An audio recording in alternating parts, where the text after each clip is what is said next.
Minions. Question. No notes. Yes. Welcome to Creating Well Neurodivergent. My name is Alex. I'm going to be our moderator today. I'm the DM of the actual podcast Quid Pro Roll, and I have the adhood, or the ADHD, as most people will refer to it when they do not talk like an idiot. We are going to start down the line, introduce ourselves. Where can we find you? Who are you, and what do you do? Hi, my name is Sue. I'm one of the hosts of the Women at Warp podcast.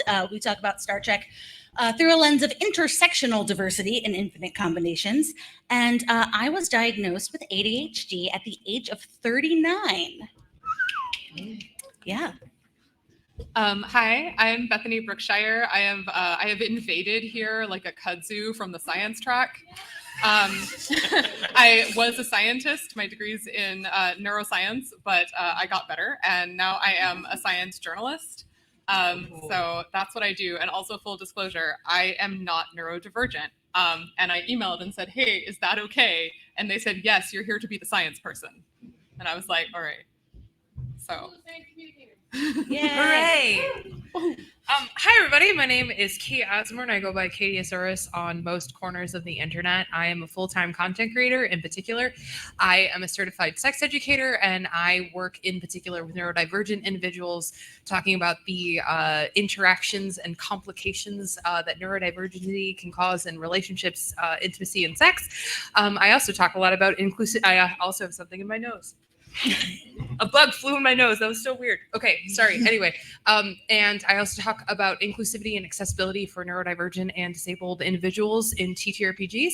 And I myself am the odd HD, anxiety, depression, dyscalculia combo platter because it was on sale. And I got diagnosed the day before my 30th birthday. So shout out. Cool. I'm Nick Lyle. I'm a licensed clinical mental health counselor associate and a certified trauma professional. So I'm a therapist, and I also have ADHD and dyslexia. So throughout my life, I've been coping with that, as well as learning how to help other people with what's going on between their ears. On Instagram, I am cosplay.and.optimism. No, the I moderator doesn't get. I introduced myself first. Oh, you did. That's right. No, I mean, I could do it again. I will talk about myself more, but you don't want to start that train rolling. Hello, everybody. My name is Eric. I go by Hey Good, HeyGude. On the internet, I'm a full-time content creator, podcast co-host with this one we have a podcast over there. Podcast called Infinite Quest, where we talk about adult life with ADHD. We also do a lot of like actual plays, D&D, storytelling games, and the like. I talk mainly about ADHD and living with it as an adult, but I also like trying to make crafting more accessible to people, what I call chaos crafting, which is just making stuff out of whatever happens to be lying around. So I do that as well, and I'm very happy to be here with all of you. DragonCon, let's go. All right, and right before we jump into the panel overall, I want to make sure everybody knows the DragonCon charity partner for 2023 is going to be Cure for curing childhood cancer. Curing childhood cancer. I can say words that start with the same letter. It's dedicated to conquering childhood cancer through funding targeted research while supporting patients and their families. For everything that you donate, I think DragonCon is matching up to $100,000 this year. $125,000. So let's make them pay that. I do believe that the QR code is there if you guys would like to stand. We also have a bucket here if you would like to put physical money, if you are one of the people that still carries that around. So I'm just going to kind of open up the floor. And as we are on this panel, most of us, all of us are content creators. Most of us here are neurodivergent. Have you guys ever experienced something that we're not going to immediately like jump into the ways it's difficult? How do you feel like your neurodivergence has actively helped you create? Oh, when I get excited about something, watch out.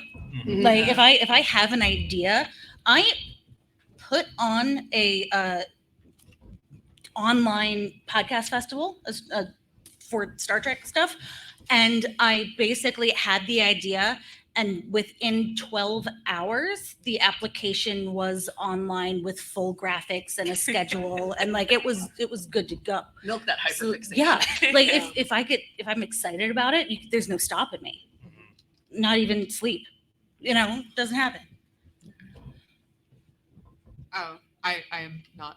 I I'm just want to just know here all to say about- I'm not neurodivergent. I'm sorry. I just want to know all about your job, though. But as somebody who has experience in working with like the functions of the brain, there has to be like a decent scientific basis for Oh my god. Oh the my god. assistance. Okay, wait. Oh my god. Yes. Go. Hi, I'm here. Do you want to talk about ADHD and motivation difficulties? Because Yes. Mhm. okay, I'd love to. So this is one of my I favorite feel like topics. that resonates with this group. Yes. So actually, my PhD was actually in studying the effects of chronic stimulants for people who are ADHD and taking chronic stimulants. So my actual PhD was studying the effects of long-term Ritalin administration. Unfortunately, I did it in mice. So I'm sorry that, yeah. On the other hand, the mice always show up for experiments. And let me tell you, humans, they never do. But one of the things that I find really fascinating about ADHD as a neurodivergence is that there's several hypotheses as to how it happens. We do not know anything about the brain basis. We don't know why your brain might do that. But to be honest, that's pretty par for the course. Like, we don't know why antidepressants work in some people and don't work in other people. We literally don't know that. We don't know how aspirin works. I just need to throw that out there. But we do think that ADHD is a problem of salience. That's how I like to refer to it. And so salience, does anybody know what salience means? Oh, it's such a beautiful word. Just say it with me, salience. Salience. Don't you feel mindful right now? Ooh, Like I feel salience. closer to Anyway, all of you. salience is a word that basically means something is worth paying attention to. When something is highly salient, it is worth paying attention to. And so things that are highly salient to a lot of people include things like pizza and sex and cocaine, right? These things are all very All highly. three at once. Wow. Why not both? Yes. So salience is kind of the signal that you should pay attention to something. And when people talk about salience, they often talk about it in things like terms of drug addiction, for example. So drug addiction is a dysregulation of salience. You've done cocaine so much that now cocaine is the only thing that's salient to you. And cocaine is really, really salient to a lot of people. Don't do it. So the interesting thing about what we know about ADHD is that we think that it is a difference in salience. And there are debates as to whether or not that means everything is salient or nothing is salient. Because of course, when everything is salient, nothing is salient. So maybe nothing is salient and therefore everything's salient. Right. But basically, there's no prioritization in what you should be paying attention to. Therefore, you might do something like, oh, I have to go do the dishes. And as you go to walk into the kitchen, you see a sock and you're like, oh, that sock belongs in the laundry. And then you take the sock to the laundry and you go, oh, I have to do laundry. And then you go to do the laundry. And as you're going to do the laundry, you realize the floors are dirty. And if this sounds familiar to you, yeah. And that is because there's no prioritization of salience. You can't look at the sock and say, oh, that belongs in the laundry. I'll do that later. Right? Because there is no later. There is only the now. And so that's really fascinating. And people are doing a lot of studies onto how this manifests, right? Because let's be real, for everyone, things take effort, right? Things that take attention take effort. For people with ADHD, it takes a lot more effort until it doesn't, until you get into the hyperfixation. And so there's some people who think it is a disorder of salience. Other people think it is a disorder of motivation. I found a really cool new paper on that I could cover later, but we should cover some not science stuffs before you fall asleep. Can we just cancel the panel and have Bethany talk the whole rest of the time? Right? I mean, I want to, but Charles will yell at me. So, can you put a pin in that for the Bethany only science panel? I'm here for You this. can come see me on the science track. I've got 8 panels this year. So. Nice. I forget what the question was. So, valid. So the question was, how do you feel like your neurodivergence actively helps you create? Before we start getting into all the how do you Sure. navigate the problems. I very much feel like, if nothing else, for all my struggles, for all the times that I, curse my neurodivergence, I think the one thing that I've been able to hold on to is that my neurodivergence has made me infinitely curious about everything in very strange ways. And because of that, my resume is weird, right? Like my resume looks like I'm making half of it up, like the AI broke when I was generating it. But it's because I have been interested in so many things. Like I have been in marketing, I have been an actor, I have been a director, I've been a costume designer. Like I always really kind of stuck to the arts, but I have done a lot of stuff. And the thing about doing a lot of stuff is that you get good at a lot of different things. And maybe you don't get great, maybe you don't get incredible, but I have gotten skills that I never would have picked up otherwise. And the thing about skills is that you keep them, you collect them. And I love that because now in the work that I do as a creator and sort of a creative online, I can just have a day where I go, I want to make a video about how they made blue paint in the Renaissance. And people go, yeah, that makes sense for her, And I love that because I love, I feel like for me, creativity is why I wake up in the morning getting excited about weird stuff that other people don't think about. And that's something that it's just really meaningful to me. So that's my answer. Can I chime in really quick with something related to that? Yes. Okay. Have any of you, as this has happened to me, ever been told that you're a jack of all trades, Yes. a master of none? Yes. Has But anyone still better ever than a been master told of that one. as an insult? Yes. So that's not the whole quote, and I feel you all need to know that, and I know you know that. It is jack of all trades, master of none, oftentimes better than master of one. You are welcome. Yes. Take that, Uncle Joey at Thanksgiving. You have one too? We all do. We all do. Yeah, so for me, my ADHD really just it's just a part of what makes me so creative and what makes me so just excited and interested in things.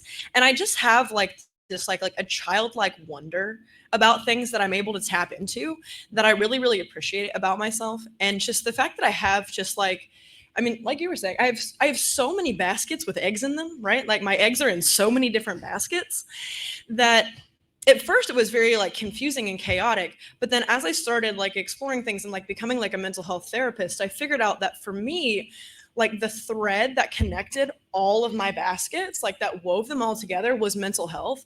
And everything that I like to create, I can connect to something about the brain or something about my experience or your experience. And for me, that's just invaluable. I don't feel like I could be as good of a therapist as I am and also understand neurodivergent people the way that I do if I wasn't. It just feels so weird. I'm so Do you I feel do you want to switch chairs? So that I we kind of can- want to Yeah, switch we can chairs a little bit. switch Yeah. chairs. Okay. Right. Thanks. Appreciate it. But Always for you, my now they're love. not going to be able to see my bouncing knee the whole time. That's my thing. Hi, it's nice to meet you. It's my thing. Hi, I'm Eric. Nice to meet you. Hi, I'm Nick. So first off, I didn't do this in the beginning, but I have ADHD, pretty severe hyperactive type, so that. But I think Hence the bouncing knee. hence the bouncing knee. I think we have monkey brains ultimately that aren't as smart as we like to think they are, and a lot of the times our brains are telling us not to do stuff for dumb monkey reasons, just because one time 6 years ago I had a bad experience with a whatever, and now it's just water bad forever. Ooh, social learning. Which is, good job, brain. It's doing what it does. Kidneys filter your whatever, and livers do whatever the fuck they do. And your brain thinks and tries to solve problems. So when there aren't, you create them. And my ADHD has given me the out.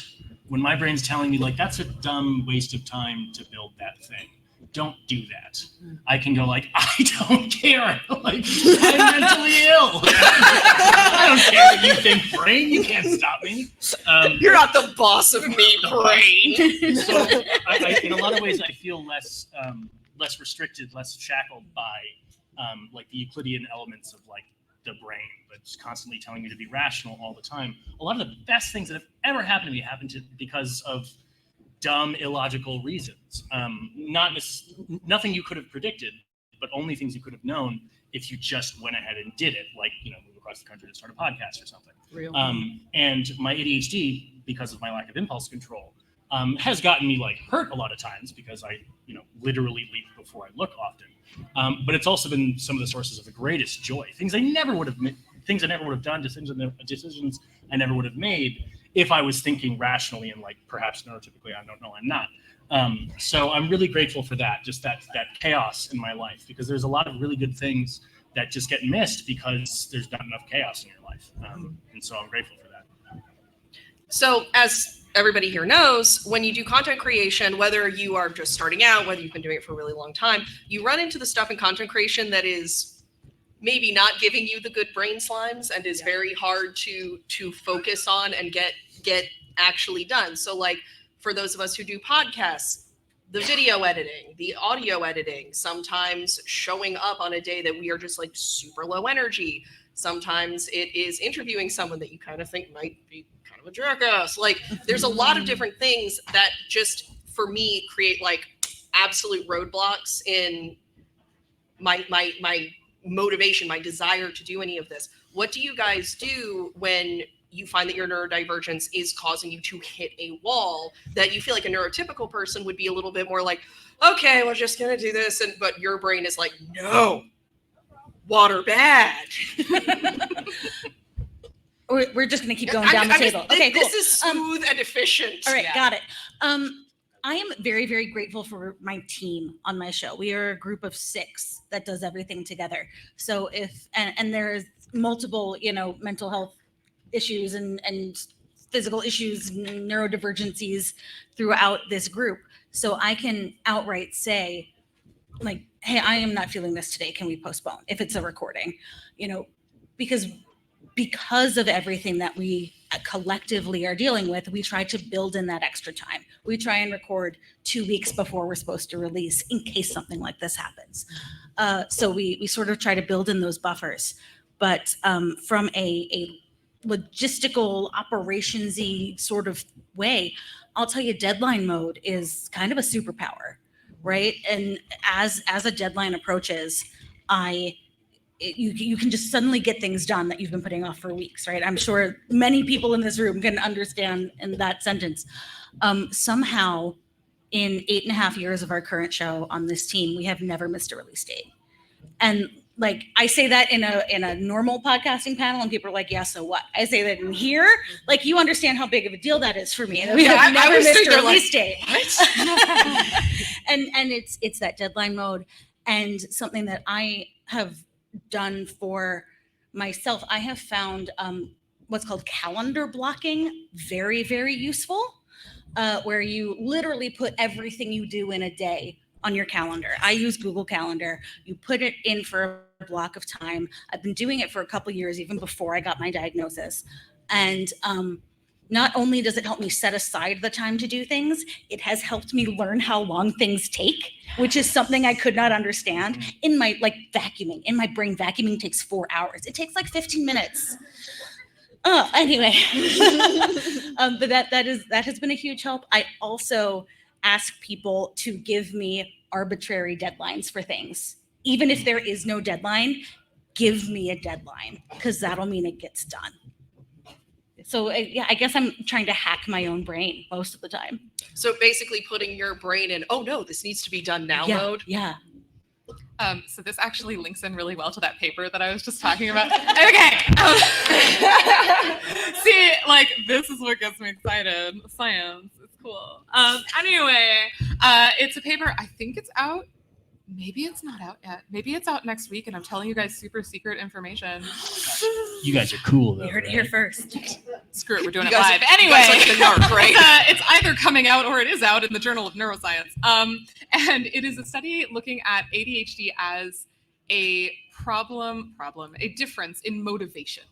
Okay, so there's this idea of effort sensitivity, that people who have ADHD are more sensitive to the amount of effort something takes, and they hates it precious, right?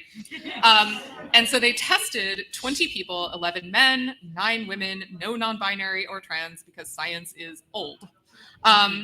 who had ADHD and were being treated for it. And they were tested this against 24 controls. And what they did was they had them monitor multiple streams of letters that were running past them on a screen at the same time. And they had to press a button when they saw the letter T. And if this sounds really boring to you, you do not have ADHD. If this task horrifies you deeply to your bones, you might want to see a doctor. They also got a test of physical effort. So they had to do like hand squeezy tests, which is someone with really crappy grip strength. Sounds really awful. But the fascinating thing was there's no difference between people with ADHD, with treatment or without, against controls in how they perform on that task. They perform exactly the same. Okay, they perform the same on the physical task. They perform the same on the motivation task with the letters. What's different is when you give them an option and you say, hey, do you want to do this low effort, low reward version of this task? Or do you want to do the high effort, high reward version of this task? Someone with ADHD who is unmedicated will always choose the low effort, low reward version. Someone who is on medication, you give them this test twice and give it to them on medication, they choose the high effort, high reward task. And that is where they differ from controls, is controls almost always choose the high effort, high reward task because rewards, right? And you can see how that taps into the idea of salience, right? If nothing is really salient or everything is really salient, then the size of the reward doesn't matter, right? What matters is that the effort is huge. And what's interesting about this is that it feeds into many of the hacks and strategies that people use to manage ADHD. Because the hacks and strategies that people use, the idea of scheduling yourself and stuff, that is lowering the bar on the motivation. That's making the effort lower, right? Other things you can do, give yourself deadlines. That makes the motivation higher, right? So a lot of the hacks you begin to see fall into these categories of things that either lower the motivation bar or they give you that extra boost of, oh my God, I'm about to be late. And that's because this could be a difference in motivation. That actually does open a question for me personally, though. I know that when I've been dealing with like my diagnosis, anytime something is ever phrased to me as it is a lack of motivation, it always feels like I am being told that I am not, I don't care, It's or that not I'm a good being word. lazy. It's not a Is good there word. like, because I know that that's not what you're trying to say. You're not Yeah, attacking no. it on a moral level. Is there like a comparable? I tried to think of one Right. before this panel because I also hate it. I'm like, Mhm. oh, wow, way to tell people they're not motivated. Like, of course you're motivated. You're here, you're motivated. Stimulated. Stimulation. This isn't a gotcha. Like I legitimately. There's got to just be do not another know. word. It's like Star Wars, right? Like this unit has a bad motivator. That's what it is. There you go. It's not Yeah. actual motivation, the emotion or feeling. It's like the motivator in your brain. And all the little replacement things always look the same in Star Wars. Have you noticed? They're all the same shape. I once again forgot the question. So in the things that you get in your neurodivergence roadblocks, how do you find the best ways to get around right. those things? I'm going to be really honest, and it feels scary to be honest because this is kind of one of those answers that can sound pretentious. But last year, I would have made a I just do it all and I burn myself out and I hate my life and everything is terrible joke, because that's what I was doing. I really was, especially like as my sort of creation space has continued to grow and change and shift and move in directions that I did not expect it to. I really was struggling with burnout and trying to do it because I also have that sort of curse of the gifted kid where all of my self-worth is wrapped up in doing it perfectly and awesome and good. Can you please not attack me until the end of the panel? Well, Yeah, it's funny. I feel like, It's so bro. funny because you were talking about the low effort, low reward. I'm like, nah, I'd pick the high effort because I want to get a perfect score. Like, I need it. I want to win this science I trial. was like, I'm going to Real. win therapy today. But so like But that did kind I of thing. do it right? Yeah, did I Is it do it right? correct? Did I impress the scientist? Oh, I hope so. Talk to My- your my therapist, give them therapist the little actually- card. It's like, can you rate my performance today? One of my therapists actually did write a big A+ on the corner of a project because I literally turned in a project. That's incredible. Thank you. That's amazing. But so the real answer is now I got help. I hired an assistant. I got to the point in my career and my content and my business and this being my real life full-time job to where I realistically couldn't do it on my own. And for people who are just starting out, maybe hiring an assistant is not the right step or a practical step, but there are a lot of like cheat codes that can use. There's a lot of like online sites that are like, hey, you throw them $25 a month, which isn't a ton of money, but they'll help you with dates or emails or social posting or whatever. Like there's a lot of tools that are free or low cost that don't involve having like a whole employee that can kind of facilitate that as you're growing into, do I actually need an assistant? And so I want to be honest about that because I feel like a lot of times there's this expectation from creators when we have these conversations. It's like, I just do it all by myself and I'm so good. I'm like, I could not do this work. I could not be here. I could not do the work that I'm doing if I didn't have the help. And I didn't for a really long time. And now I do. And I'm really starting to see how valuable that is. So that's one of the things that I really, really encourage is find places where you can ask for relief, where you can ask for assistance. And if you need to pay a little bit of money, maybe think about it as an investment towards, you know, your business if content is something you really want to do. Yeah. So for me, in a larger world that's like not built to accommodate me and how my brain works and how I operate, I have to make my personal world and my personal scope accommodate me. And sometimes that's like scheduling time to be like, okay, I can't make phone call if there's not somebody else in the room with me. It could be scheduling things like, okay, well, you just come and sit with me while I make my phone call. Will you sit with me while I do my notes? Things like that. It's blocking out a physical planner because I can't do an online one, right? Like I have to make the accommodations that work for me and how I learn and how I actually function, because I know if it's on my phone, I will never look at it. But if it's open on my desk and every time I go to work, I see it, then I'll know what I have to do. I encourage everybody to just kind of like find why it's hard to do certain things, what the actual issue with it is, and then find a way to get the support that you need, be it through other people or through yourselves, technology, things like that, and really tap into that, because that's what I have to do. And because it works for me, I'm able to help my clients figure out what works for them. Yeah, I think, let's see. I'm trying to, I guess, just bulleted list. First, I try to think of what time I'll be done with the thing if I were to start doing it now.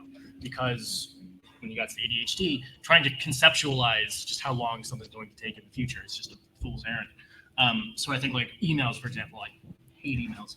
But if I'm at my computer, I go, okay, if I start writing this right now, I'll be done at 3:15. It's like 3 o'clock now. And that helps me not think of like, if I start this email, I'm going to be writing this email indefinitely for the rest of time until I die in this chair, which is what my brain thinks is going to happen. So if I think about what time it's going to end, it helps get out of that loop, or at least stop it from happening, hopefully.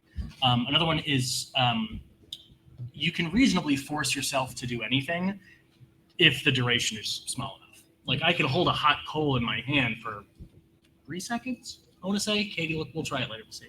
We're not going to do that. I can hold a hot coal in my hand for 3 seconds. So if I say like, all right, this email is horrifying me, but could I write this email for 15 seconds? Like, yeah, I could do that. And then you just write, dear, what was their name again? Look it up. Mike, 15 seconds over. Like, congratulations, you have now begun writing the email. And then if you want, you can do another 15 seconds. And then after 2 or 3 iterations, at least I start to resent the timer. I'm like, 15 seconds, that is not enough time. And I start wanting it to be longer. So, okay, I'm going to do 30 seconds this time. Until eventually you're like, all right, I bet I could do the rest of this thing in 1 minute. And then all of a sudden you finish and you're like, oh, am I done? Damn, I was about to beat the time, so it's sort of, I was about to win. I was about to win the email. So gamification, really short Pomodoros helps a lot. Body doubling helps a lot. Kate and I shared an office for like 2 years. And then I do a lot of crafting, so I make a lot of like noise and dust and stuff. And so I was like, we should, use the spare room and we'll turn it into my office or whatever. And my work, I was getting like 5% done of what I used to get done. And it's body doubling. So being in the room with another person helps a lot. But yeah, I think the timer one, like setting this as short amount of time as you possibly can, force yourself to do the thing, and then thinking about when it's going to end, not when should I start. That helps me a lot. So I just wanted to say, speaking of please. gamification, I also have a podcast. And whenever I have to interview someone who I'm worried might be a terrible person or who I know for a fact is a terrible person, the game is, can my editor tell that I hate this person? So far, I have a 100% win rate. He can never tell. Oh my god. I'm your podcast. Dear Gabe, can you tell when I'm mad on the podcast? So, all right. Oh, no, it happens all the time. Like, hey, Ryan, could you tell I hated him? Oh, actually, just because I'm last, I don't feel bad. I just wanted to add one more thing. It took me a long time to get where I am with not being absolutely livid at myself when I hit that moment. And I want to address that too, because it's not just about the strategies and whatnot. It's about overcoming that initial absolute hatred of yourself when you're faced with like some socks to fold or whatever, and suddenly you're just a blubbering mess on the floor. Like, the first step is to practice not being so mad at yourself. That's always step one. And I want to use the word practice very, very deliberately. Just doing it repeatedly over and over again, over and over and over and over again, even if you suck at it, even if you hate it, because it's worth it. I mean, it's the worst part about having ADHD is none of the symptoms for me. It's not the forgetfulness or the time blindness or all the sleeplessness and all that stuff. It's how mad I am at myself all the time. But I'm less mad at myself now than I was a year ago. And I'm much less mad at myself now than I was 5 years ago. So I think addressing that part of it is very necessary. Yeah, can I add to that? Please. Oh my gosh. Thank you very much. Wow. Please. Yeah, I wanted to add to that, and just like the sense of just being transparent about what's going on right now and like being hard on yourself is like, I've been sitting here wanting to pull this out of my pocket. Do it. And it took me a second to be like, wait a second. I'm not less professional for wanting / needing this little wiggly unicorn. And so now I have it, and now you guys all know, and he's great. And we all very much love it. Can I jump off of that too before you ask another question? I'm sorry. Yes, Okay, please. okay. So I flew down here for this weekend with a friend of mine. We shared a flight who was also late diagnosed ADHD. And she was talking about how her main emotion since getting her diagnosis has been anger. And she's angry at all the people who didn't see it and all the people who didn't do something or help her or make accommodations or all of that. And I was like, that's really, really interesting to me, because my main emotion when I got my diagnosis was a relief, because I finally had answers. I finally knew why I was getting so frustrated with things or having such a hard time when it seemed like other people weren't. And additionally, another friend is recently diagnosed ADHD, and his wife has made the comment to me, I think, not thinking about it, like, well, now everything he does is because of his ADHD. I'm like, but it's how our brain is structured. It is the filter in which our whole lives are experienced. Yes, of course it will be. You finally understand why you do certain things. It is because of ADHD. And now that you have the language for it, you can start finding coping mechanisms for it. Right now that I know that my friends don't hate me, it's rejection sensitivity disorder, I know what coping mechanisms I can employ so I don't not get out of bed for a week. So you finally have the language to be able to filter all of that through, and it's new to us. So yeah, everything I do is because of my ADHD, and I'm not used to that yet. I'm still learning it, and I'm still learning what that means, and I'm still learning how to cope with it. So don't be afraid to do that. And if a neurotypical is nasty to you for it, give them the finger or something. Yeah, absolutely. And it's up to you what you do with that. Yeah. Like, once you understand what your lens is and how this kind of stuff is structured, it's up to you, like you said, to figure out what your coping skills are, right? Mm-hmm. And actually really run with that and save yourself. I mean, I think too, the joke I always make is I started making content out of spite, because I really did, because I was furious. I was furious that I wanted to understand my own brain, and I wanted to understand why my life was the way that my life was like, but I couldn't find anything because the conversations about ADHD were like, does your child struggle with turning in their homework? And I was like, I'm 30. Yeah, real. And it was so frustrating. But then I started learning more about things like the much, much higher rates of addiction in people with ADHD and eating disorders and binge eating and just so many Car things. accidents, worse Yeah. teeth. It's like insane. Like Sorry to interrupt. like more cavities, you Yeah. know, like car accidents, like that kind of thing. Like there's so many things that if you look at the studies are happening because of my ADHD, but because we limit the conversation. I want to be very clear, like this is also a neurodivergency panel, and so this is not just ADHD. But I had that experience over and over and over with autism, with depression, with anxiety, where it's like, oh my gosh, it's been that the whole time. It's not that my friends hate me, it's that, you know, like that. And I think one of the pivotal things about getting to a place of not hating yourself or not being so angry or really starting to understand comes from that place of being able to say, yeah, a lot of it is because of that, and we need to make it part of the conversation. We need to have the hard conversations about addiction and eating disorders and sexual dysfunction, because otherwise there's still people out there going, I must be broken, I'm the only one. And that's why these conversations are so important. I'm sorry, I just got heated. Thank you for coming to my TED Talk. Well, because it's also partially difficult because especially when we're talking about autism and ADHD specifically, a lot of the research and the studies go into things that are frustrating for neurotypicals to deal with rather than difficulties that we ourselves experience as people who are neurodivergent. And also a lot of the treatments are about making people with neurodivergence more acceptable in the current societal structure. Yeah. It's a lot of like how to prevent your autistic child from having a meltdown. It's like, stop putting them in situations that will overwhelm them and trigger them to have meltdowns. It's like, well, you know, they should be able to do this thing. It's like, okay, then let's find a way around this thing. They get overwhelmed in grocery stores because of the lights. Cool. Grocery delivery exists, friend. We do not need to put them in a place where they are uncomfortable and we are unhappy and we are frustrated just because like it makes things easier for gestures broadly.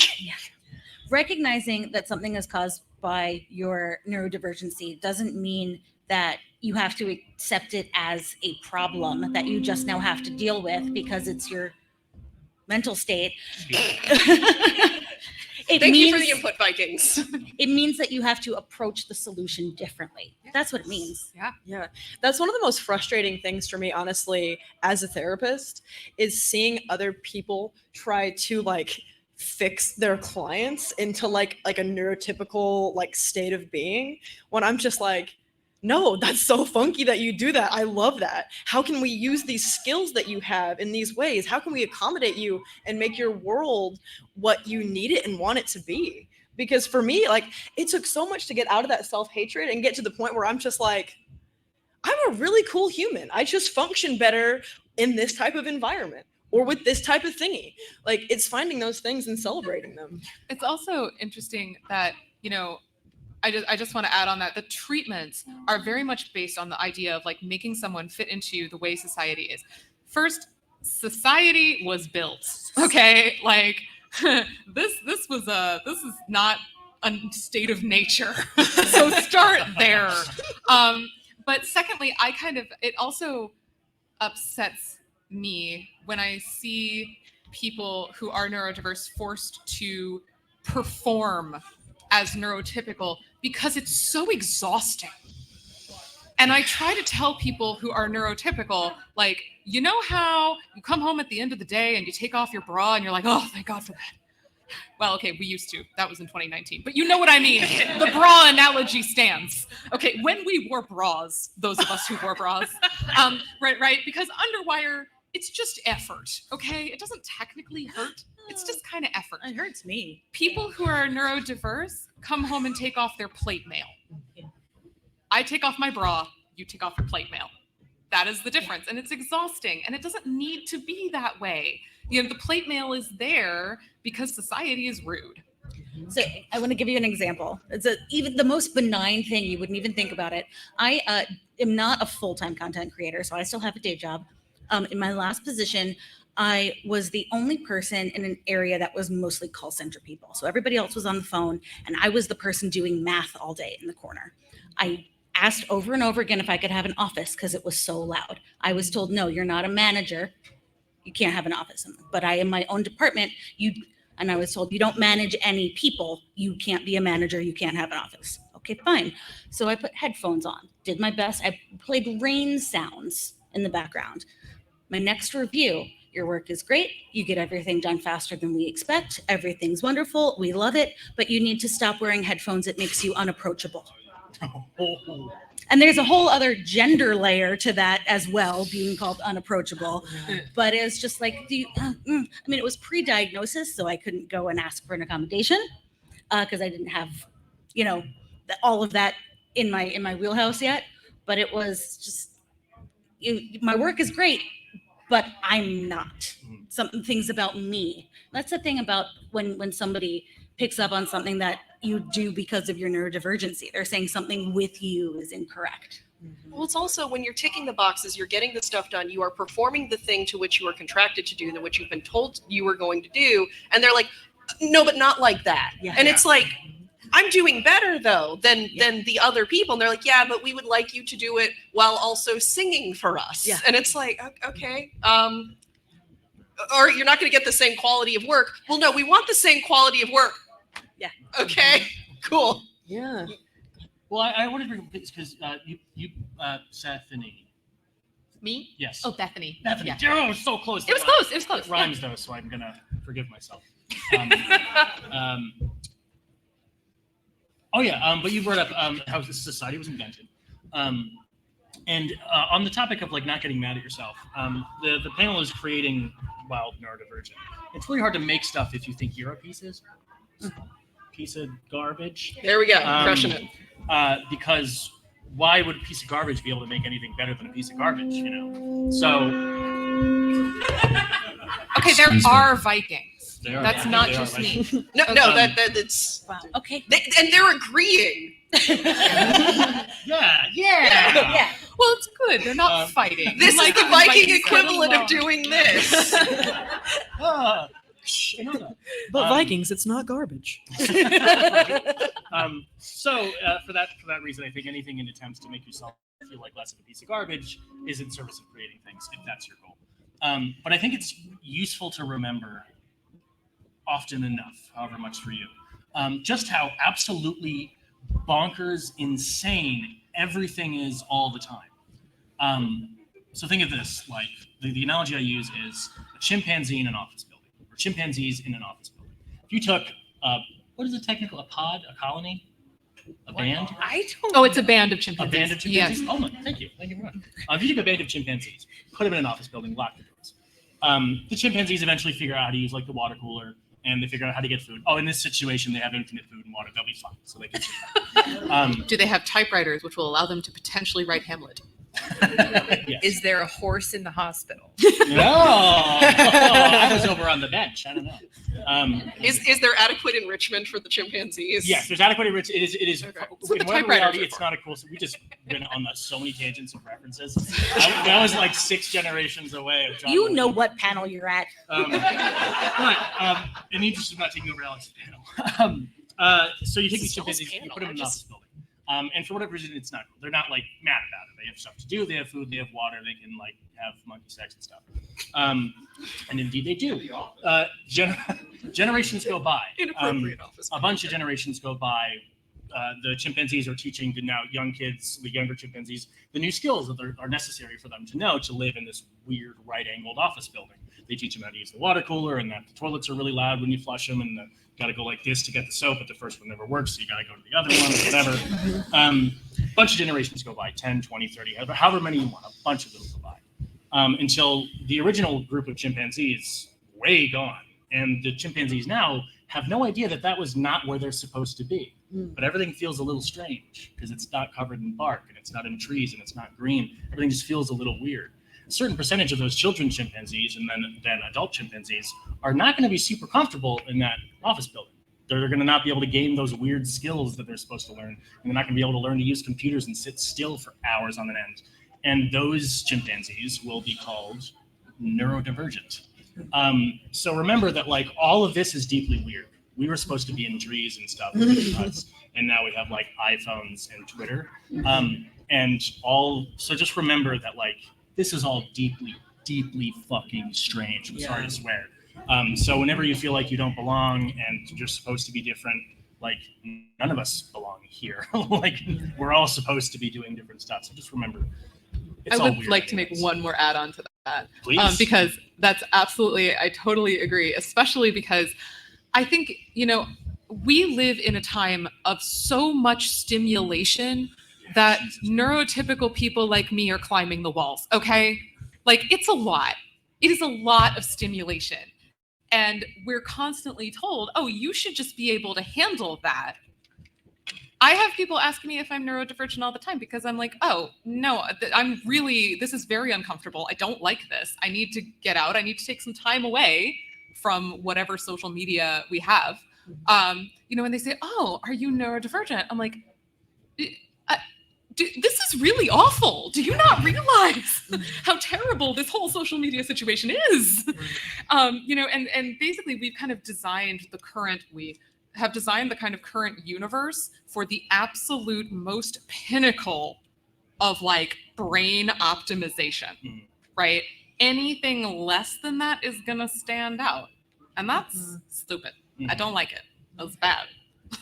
So what I'm going to do, if you guys see there is a standing mic there, for those of you that have questions, I would ask you guys to go line up and set up because we're going to be doing questions in just a sec. Before we jump into that, I wanted to ask if you guys had any immediate, like if you are neurodivergent and you are a creator, here is a thing that I wish I had known when I was where I'm at. Like my advice would have been to me, like 5 years ago when we started Quid Pro Roll, was if your show is doing just well enough that it is paying for itself and it is covering itself, you are succeeding. You are doing very, very well. One of the problems with, I think, that you run into when you are neurodivergent is because you are used to excelling, because usually the things that people that have neurodivergence is they excel at very specific things. If you are not in the top 1% of creators or top 1% of performers, you feel like you are not measuring up. You only see the cream of the crop, very tippy top. So I had it explained to me once before, if 40 people only listen to your show, you feel like you're a failure. But if 40 people showed up every day to your house to like listen to you talk about something, you'd feel like a champion. Actually, I would feel like I had stalkers. I think, and that is why you are the neurotypical at this panel. Everybody else is like, I can talk about my hyperfixation. these people are in my house. So while you guys line up, we will go down the line for the last little bits on that. Yeah, I think what I would say is everybody in podcasting is, oh my gosh, wow, is obsessed. We're gonna lightning round these questions. I'm gonna talk faster. Everybody in podcasting is obsessed with numbers, their download numbers, their streaming numbers. Throw it out the window. Don't look at that. Pay attention to your interactions. Make that your priority. If you are building a community around the content that you create and people are interacting with it, that's your win.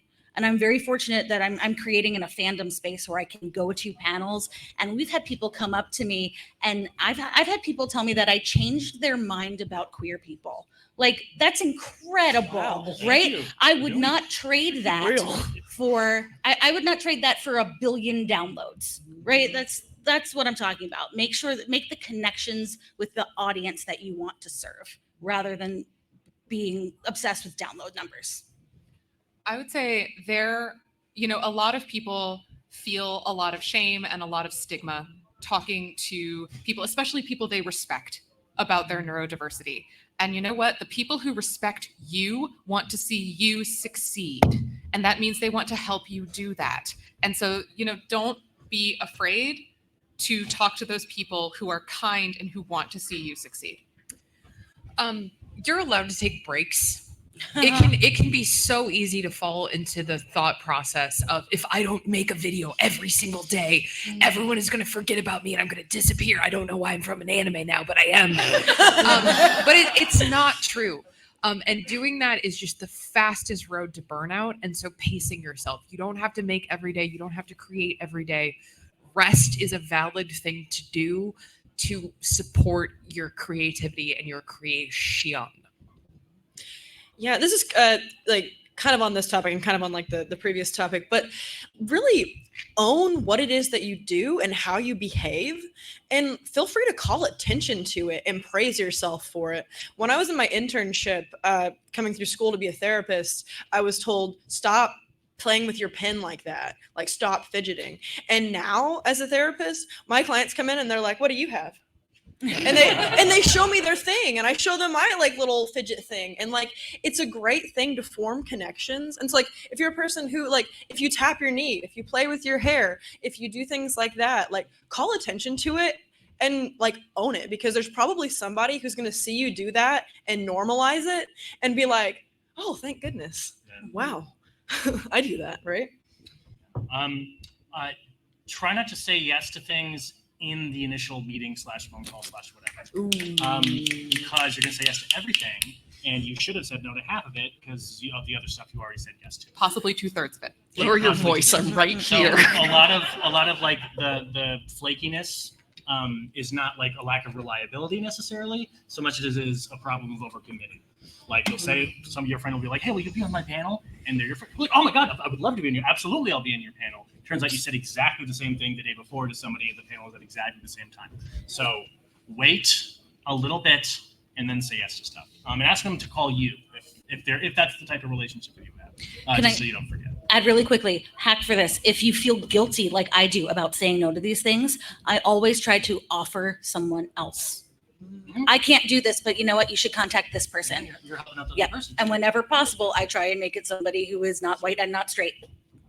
That's All right, so we are going to lightning round these questions. You guys ready? You prepped? Probably one person Yeah, do you per need Yeah, question. That would probably be the wisest. Okay. Yeah. Okay, here we go. Ready, set, go. Okay, so when internalized ableism and imposter syndrome go so hand in hand, they're basically best friends, cousins, lovers. That got weird. How do you get out of your own way to create the content that you want to create? Go. care 10% less. I'm a strong advocate for caring 10% less about everything, except for like surgeons and pilots. Other than that, Surgeon pilots.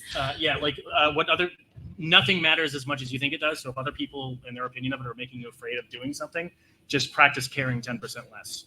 That's probably if somebody else wants to Keep a folder of positive feedback on your computer, and anytime you feel that way, go and read it. Yeah. I have one of those. It's great. Next. Fuck it is a very powerful thing. That's what I was going to say. So my question is, how do you navigate the balance beam of using your ADHD as an excuse or a crutch and giving yourself grace for not doing stuff? I'll take it. Actions speak louder than words. If you consistently are saying, oh, my ADHD made me cheat on you, or oh, my ADHD made me forget, whatever, like that's a very big difference than like, oh, with my ADHD, sometimes I struggle to text back. And offering solutions as well. Like ADHD is not an excuse, but it is an explanation. Yes. And so you are always allowed to explain. You are always allowed to say, hey, you know what, like this thing happened because, but there's a very big difference between that action being, I'm using my ADHD as a get out of jail free card, and I'm helping explain and quantify this behavior in order for you to better support me and to me better support you in the future. Yes. So everyone talks about like how to deal with the bad feedback, but how do you deal with the no feedback? Ask a question. Don't just ask for feedback. Ask a question.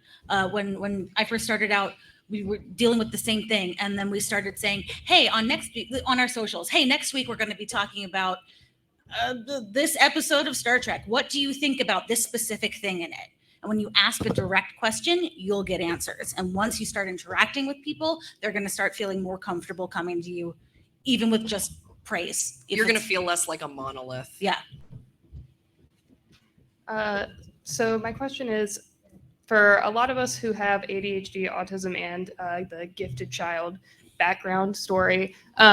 We've basically learned how to keep ourselves motivated by keeping ourselves in a state of crisis at some times for years at a time, which inevitably leads to burnout. However, we have to live in capitalism and I have a mortgage. So like, how can you help to recover from or mitigate burnout when you are already in burnout? So if you guys don't mind me jumping on this, if you're talking about specifically with your content creation, for me, I will occasionally just go through huge spirals of like, why do I even do this? What is the point? So I will focus on the thing that made me like it in the first place, even if it has literally nothing to do with what I'm currently creating. I will do a bunch of character designs for new NPCs. I will work on the sartorial history of a particular country that is showing up in the show soon. None of that will ever make its way into the show at any point, but it gives me enough juice to finish the stuff that needs to be finished without feeling like I'm slogging through mud. Yeah, can I add? Please. I also recommend like something that I have to do is like calendar blocking, like non-hustle time, like time where you're not working on things.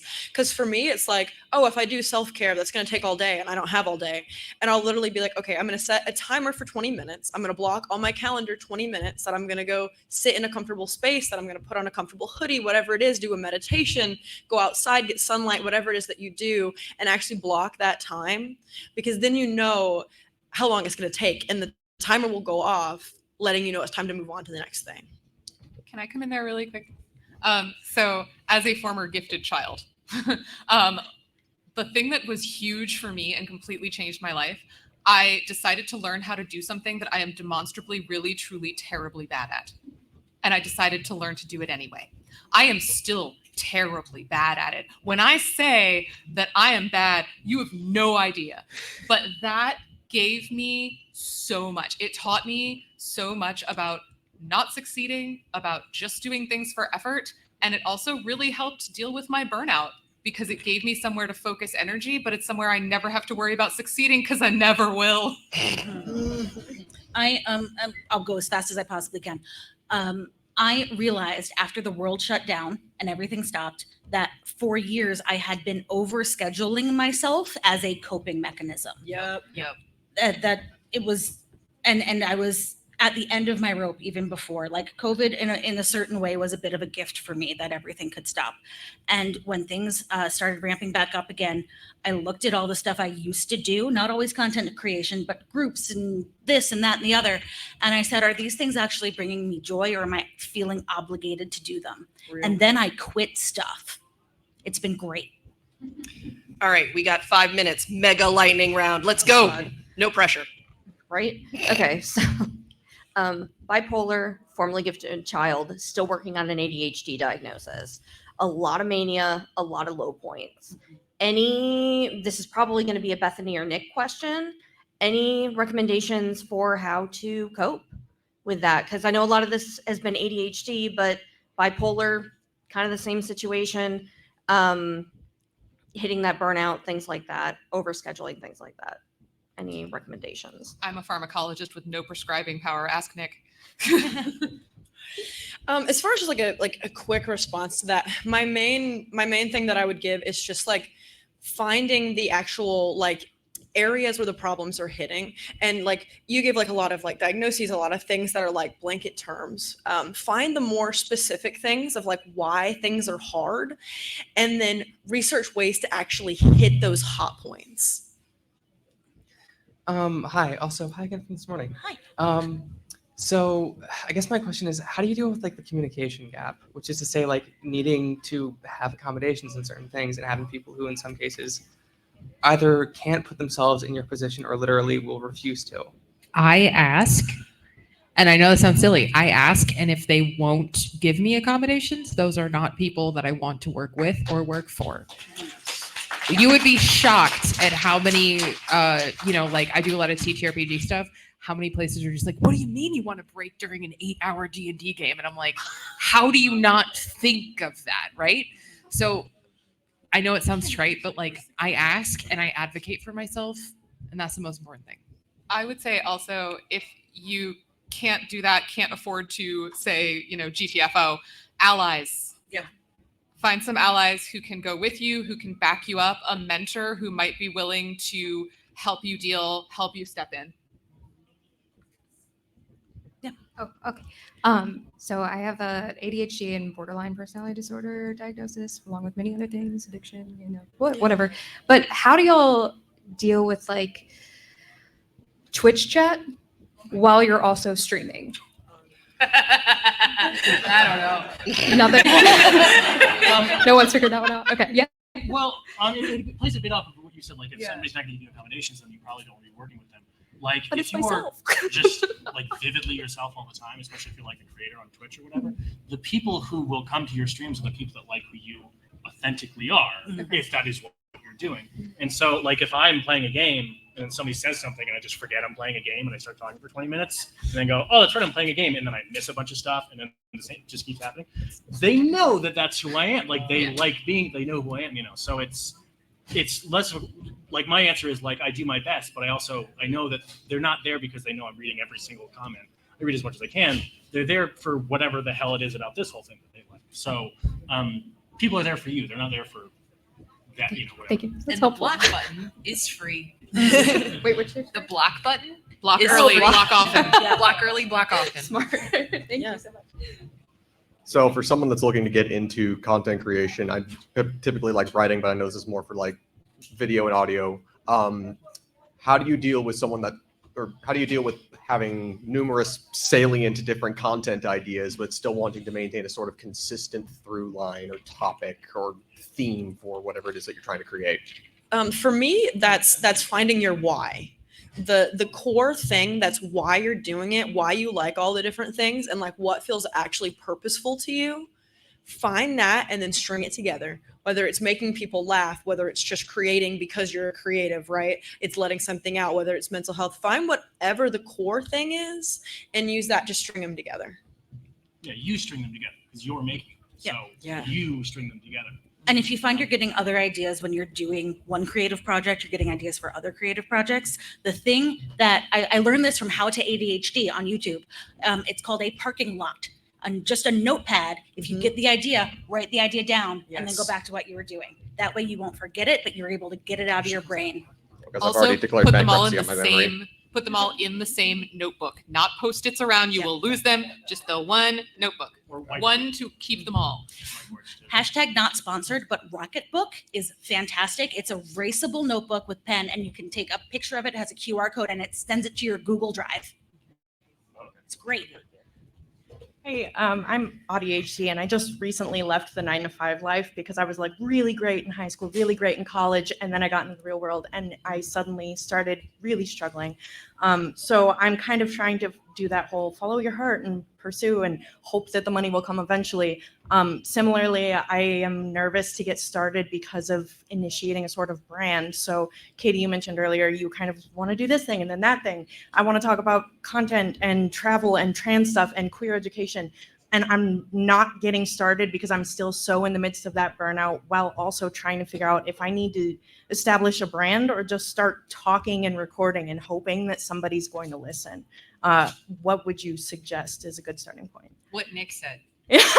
Find the why. Mine is I love to educate, and when I educate, it means I get to research and fill the thing that I love to do. So find the why, and go from there. But you got to start making content for there to be content to find the why. So just make a video, even if it sucks. You have a video that you didn't have yesterday. Yeah, I think those start before you're ready. Start before you're ready, because you will never start if you're way to be ready. Make 10 bad videos. Deliberately make bad ones, because if you make 10 bad videos, you will make 10 more videos than the person who didn't make any videos because they're worried about them being good. So start before you're ready. Thank you. All right, so we can have one we are already pretty much at time. So if we're going to get these last couple questions, we need one person to answer them. You guys ready? Yes. All right, let's go. You already answered my question, so I'm good. Awesome! 2 for 1. It was great. Check. Rejection sensitivity, not so much in experiencing it, but in prepping yourself for it. Like, you're putting your content out into the world. You're kind of walking out in front of the firing squad. Lots of people will like it, but somebody's going to hate it. Somebody's going to feel a need to tell you all about it. So how do you prep for that? except that you cannot be prepped from that. Screw them. I mean, at some point you have to just go like, I don't care what those people like. You're gonna care, but just you just have to practice not caring. Because if the numbers are large enough, a certain percentage of every opinion is going to be represented, including the horrifying ones. So you just got to learn to take the punch to the face, and eventually it won't feel like a punch to the face anymore. I'm sorry I don't have a better answer, but Well, and also you just got to stop caring. and also just it's my content is not for everyone. Next. It wasn't for you. Next. All right, I am being told that we are officially out. We are done on time. Those of you who are still waiting in line, I think a lot of us are still going to be hanging out after the I'll be panel, hanging out with so you you. can come talk to us. Don't forget, guys, you can watch this panel on the DC Digital Media Track, twitch.tv. It will still be here. Where can we find you guys if people want to see your beautiful faces outside of this? Hey, real quick, sorry. Nope. You moved it. Move it back. So I'm the track director here, and I want to say thank you all for coming. When you rate this in the panel, say we need more time and more room. We're going to get a bigger room and more time We next do year. this room every year, and it's always Yeah. Tell everybody. Thank you. And at like 30 minutes. Here at DragonCon, I'll either be on the American Sci-Fi Classics track or the Trek track most of this weekend. Find me online at womenatwarp.com. I have stickers and badge ribbons and business cards if you want them. I got business cards too. I'm on Blue Sky at BeeBrookshire. I'm on the science track this weekend, and I wrote a book, actually. It's called Pests, How Humans Create Animal Villains, and you can, buy it if you want. I'm Katiosaurus everywhere. Follow me. On Instagram, I am cosplay.and.optimism, and I have cards. I'm Heygood, HUYGUDE. TikTok is the best place to find my stuff. I'm Alex Smith, DM of the Quid Pro Roll podcast, which can be found at Quid Pro Roll anywhere that you cannot buy podcasts. If you have purchased them, you got ripped off somehow. Thank you guys for coming to the panel. Thanks, everybody.